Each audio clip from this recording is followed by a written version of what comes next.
আসসালামু আলাইকুম প্রিয় ভিউয়ার্স, আপনাদের সামনে একটি নতুন ভিডিও নিয়ে হাজির হলাম। কিভাবে ভ্যাকুয়াম করতে হয় তাওজেন দিয়ে। তাওজেনের যে শিশিটি দেখতে পাচ্ছেন, ওই শিশিটি আমি যেভাবে দিয়েছি সেভাবে আপনারাও দিবেন। আর তাওজেনের শিশির মাথাটি কেটে নেবেন। এটি হচ্ছে রাবারের শিশি, তো কাটাটা অনেক সহজ।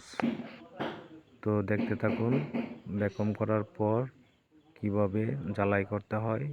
তো ভিডিওটি সামনে থাকবে জ্বালাই পর্বটি, দেখতে থাকুন মনোযোগ সহকারে। আর সাবস্ক্রাইব করে আমার পাশে থাকবেন, যেন আমি আরও ভালো ভালো ভিডিও আপনাদের সামনে উপহার দিতে পারি। আর হচ্ছে যখন ভ্যাকুয়াম করা শেষ, প্লাস দিয়ে কেফেলের টিউবটি চেপে দেওয়া হচ্ছে যেন বায়ুশূন্য থেকে যায়। তো তাড়াহুড়া করে জ্বালাটি করবেন যেন বাতাস না ঢুকে ভিতরে। জ্বালা দেওয়া হচ্ছে, দেখতে থাকুন কিভাবে জ্বালা দেওয়া হয়। তারপরে স্টেপে থাকতেছে কিভাবে গ্যাস দেওয়া হবে, সেই ভিডিওটিও দেখতে পারবেন এই ভিডিওতেই। তো মনোযোগ সহকারে দেখতে থাকুন। জ্বালা দেওয়া শেষ, এখন গ্যাস চার্জিং করার জন্য প্রস্তুত নেওয়া হবে। তো দেখুন কিভাবে গ্যাস সিলিন্ডার থেকে পাইপে গ্যাস পৌঁছানো হয়। দেখুন গ্যাস ছাড়া হয়েছে পাইপের ভিতর। এখন পাইপ থেকে বায়ু শূন্য করে গ্যাসের যে লিকুইড, ওই লিকুইডটি দেওয়ার জন্য প্রস্তুত করা হচ্ছে। দেখুন কিভাবে গ্যাস ছাড়তে হয়।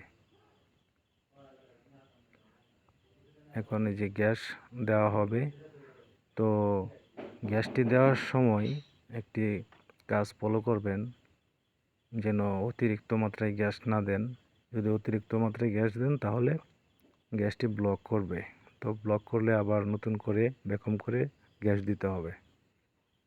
তো এই জিনিসটি ফলো করে তারপরে কাজ করবেন খুব দক্ষতার সাথে। একটু দেরি হলেও কাজটি ভালো করে করবেন খেয়াল করে। গ্যাস দেওয়া হলো, গ্যাস যাচ্ছে কম্প্রেসারে, সেকশন পাইপ দিয়ে গ্যাস ঢুকছে এবং ডিসচার্জ পাইপ দিয়ে গ্যাস সার্কুলেশন হচ্ছে কন্ডেন্সার হয়ে। তারপর কন্ডেন্সার হয়ে, তো একজনের মনে প্রশ্ন জাগতে পারে যে গ্যাসটা কিভাবে সার্কুলেশন হয়।